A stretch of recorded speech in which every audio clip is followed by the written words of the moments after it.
In Germany, voting progresses in the early general elections. More than 59 million voters are called to vote in an election marked by the rise of the far-right wing.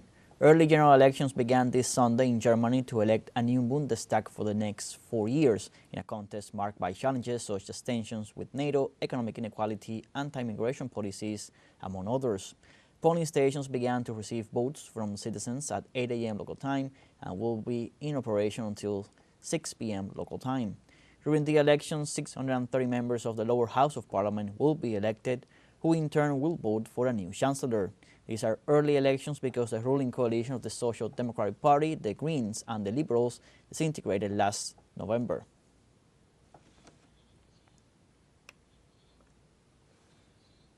Let's now welcome to From the South our next analyst to continue going deeper in the importance of today's election in Germany.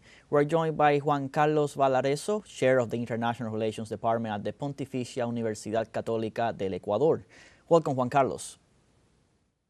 Thank you very much for having me. It's our pleasure. Juan Carlos,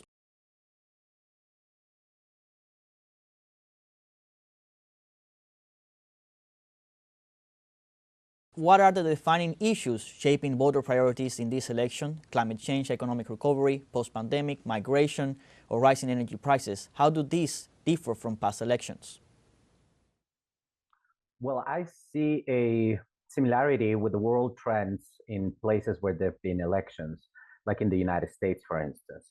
The two topics that are predominantly being debated right now by citizens and the candidates are immigration and the situation of the economy.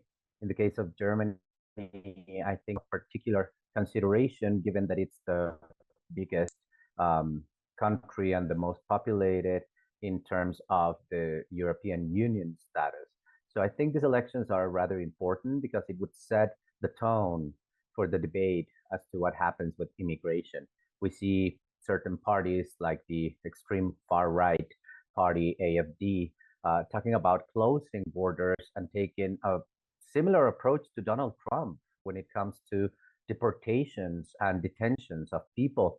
And then we have a more I would say probably still strong policy against immigration, like the Christian Democratic Union. However, at the same time, it is important to notice that when we talk about the economy, Germany is not going through a very good patch with the economy. It's had an stagnation for the last couple of years. And this is not necessarily due to the mismanagement of bad government of Olaf Scholz. We are seeing here a world trend that involves many variables like the competition with the car industry in China or the situation with the war in Ukraine that has led Germany to look for other sources when it comes to get the gas, therefore making it more expensive for Germans to acquire this resource. So I think it's a very complicated situation right now, especially regarding these two issues. You were referring to the Alternative for Germany party. This election has been marked by a rising support for the far right. Just yesterday, hours before the polls opened, there were large demonstrations in Berlin of people protesting against this far-right section of politics in Germany. In your opinion, what is the impact that the Alternative for Germany party will have and how it will shape the political discourse in the country, as polls expect that they will be the second majority in the parliament? I think it's very risky. I think it's very dangerous, given that the proposals by this party are very drastic. I remember looking at a rally of the Alternative for Germany party, and they had the intervention of Elon Musk. And this shows how this is more of a world trend situation. Also local, given the context of what Germany experienced in the last election. Let's remember that in turning, the AFD won the majority of the votes in the local elections. And of course, as you say, it is expected to be the second political force in the Bundestag. However, at the same time, it is also a situation that's put the other parties and the citizenry in general in alert.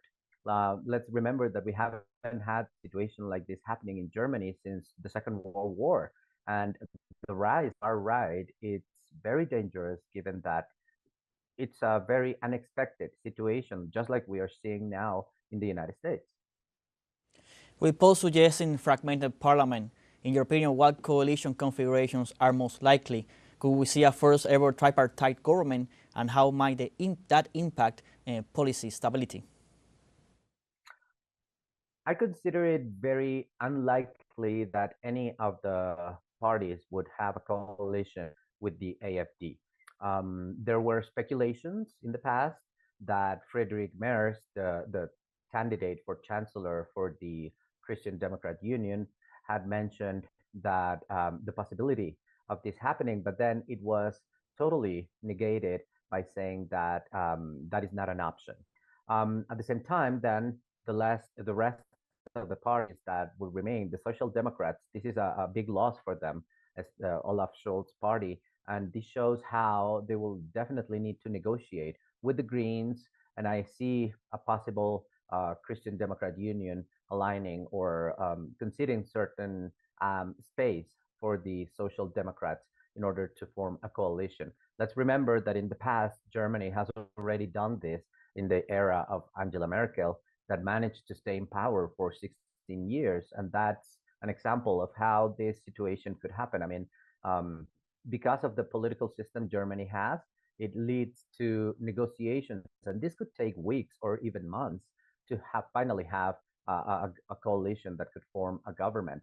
Um, at the same time, I think it is very important that we keep our eyes open when it comes to these negotiations, because as we've seen in many other countries in the world, um, every time more and more politics is becoming very unexpected in terms of the results at the last minute.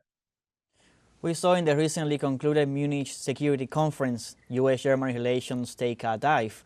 How might the election outcome affect Germany's strained ties with the U.S.?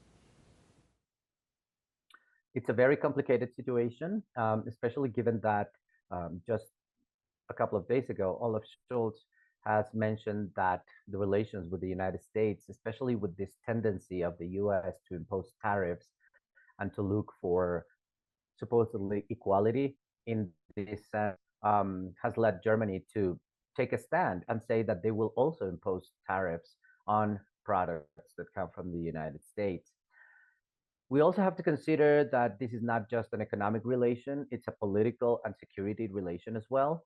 And given that the United States is trying to push aside the European Union as a whole, as an organization, as a region, in terms of dealing directly with Russia to try to end the conflict in Ukraine, it's definitely putting some pressure on Germany to show its strength as a European leader. So I think, regardless of what the outcome is for tonight, it's likely to expect that the Christian Democrats have the majority according to the latest polls, and that would put them in a situation where they have to negotiate. I would see a more likely situation of dealing with European partners, with France, with neighboring countries in Belgium, in the Netherlands, to try to strengthen the position of the European Union. We have to consider that the situation in Ukraine is taking very unexpected turns when it comes to the unpredictability of Donald Trump's actions regarding the situation. And therefore, Germany has to be very careful when it comes to the relation with the United States. Thank you, Juan Carlos, for your time and your inputs here from the South. Thank you very much. It's our pleasure to have you as always.